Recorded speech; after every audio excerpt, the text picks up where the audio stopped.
Hello friends, welcome to my channel. Friends, पिछले video में हमने देखा था सैकरीन क्या होता है और उसका यूज, उसका स्ट्रक्चर देखा था।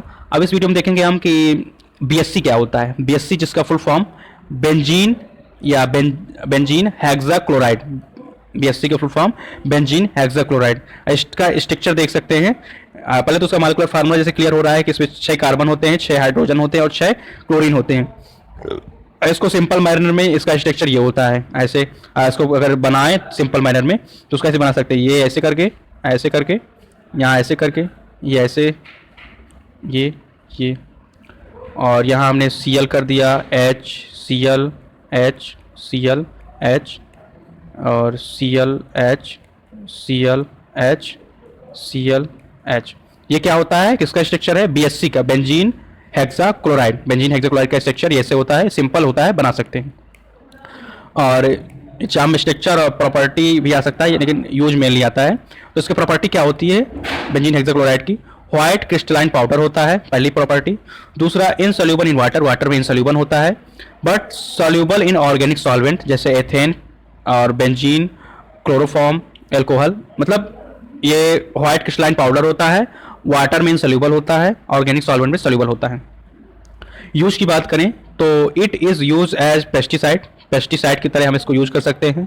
दूसरा यूज होता है सी ट्रीटमेंट, मतलब जो खारा पानी होता है उसको मीठा पानी बनाने में, वो हम जब जो उसमें इंडस्ट्रीज लगी होती हैं समुद्र के आसपास डिस्टिल वाटर बनाने में, वहाँ पे हम भी इसका यूज कर सकते हैं, बीएससी का यूज करते हैं। और फूड इंडस्ट्री में जो फ्रूट ट्रीटमेंट का प्रोसेस होता है, कुछ फ्रूट प्रोडक्ट खराब होता है, उसका ट्रीटमेंट भी इसको यूज कर सकते हैं। सॉइल ट्रीटमेंट, जो खनिज पदार्थ होते हैं उनका भी ट्रीटमेंट करने में इसको यूज कर सकते हैं, उसको मतलब मेंटेन करने में। और इसका जनरली यूज हम जो शैम्पू होता है, एंटी डैंड्रफ शैम्पू होता है, उसको बनाने में फार्मास्यूटिकल में कर सकते हैं। और जो लोशंस वगैरह होते हैं उनमें भी बीएससी का बेंजीन हेक्साक्लोराइड का यूज हम कर सकते हैं। और बेंजीन का नेगेटिव इफेक्ट क्या होता है, नॉलेज की बात रहनी चाहिए, फार्मासिस्ट हैं। मेन कज cancer because it is fungicides, ये फंगीसाइड होता है, कैंसर कच कर सकता है। कौन सा कैंसर? लीवर कैंसर भी कच कर सकता है, किडनी कैंसर भी, थायराइड कैंसर भी, ये सब। इसका अगर हम कहें सिंपल वे में कि अगर हम बीएससी का मोर कंजप्शन कर लेते हैं, बीएससी को हम खा लेते हैं, तो या किसी के थ्रू खाते, जैसे हम सब्जी वगैरह जो जहाँ लगाई जाती है, जिसे बोलते हैं बारी बोलते हैं गांव में, वहाँ पे अगर सब्जी के छिड़काव, बीएससी का छिड़काव किया जाता है उसमें कीटाणु रक्षक के लिए, ये सब करने के लिए, कीटाणु से बचाव के लिए, तो अगर उस सब्जी के साथ हम बीएससी का कंजप्शन कर लेते हैं तो हमारा लीवर, किडनी, थायराइड, ये सब कैंसर बना सकता है। तो बीएससी हानिकारक भी हो सकता है। इसमें नेक्स्ट प्रोडक्ट है हमारा क्लोरामीन। या क्लोरामीन क्या होता है? पहला तो है कि ये अमोनिया का डेरिवेटिव होता है और इसका स्ट्रक्चर क्या होता है? N, उससे एक H, 2 H और Cl ऐसे लगा होता है। क्लोरामीन देख लिया। इसका मॉलिक्यूलर फार्मूला क्या होता है? NH2Cl होता है मॉलिक्यूलर फार्मूला। ये N है, 2 H ग्रुप है और Cl लगा हुआ है। और ये क्या है? अमोनिया का डेरिवेटिव है मेन चीज़। और इसकी प्रॉपर्टी भी क्या देख लेते हैं, प्रॉपर्टी क्या होती है? ये अनस्टेबल होता है, अनस्टेबल कलरलेस लिक्विड होता है, मतलब ये स्टेबल नहीं रहता है। मेल्टिंग पॉइंट इसका 66 डिग्री सेल्सियस होता है। वाटर में ये सोल्यूबल हो जाता है and less soluble in chloroform, chloroform में लेस सोल्यूबल होता है।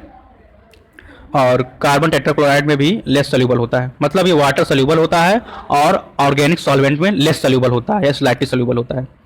अब क्लोरामीन का अगर यूज देखें तो बेसिकली क्लोरामीन का यूज एज अ डिसइंफेक्टेंट होता है, because less reactive than chlorine and stable.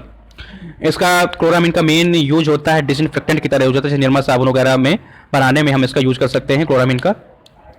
और जो स्विमिंग पूल होता है, स्विमिंग पूल में जो वाटर भरा हुआ होता है उसमें किसी भी तरह का गंधक ना हो, किसी भी तरह का कीटाणु वगैरह ना पैदा हो, उसमें भी हम स्विमिंग पूल में क्लोरामीन का जनरली मॉडर्न में अभी यूज कर सकते हैं।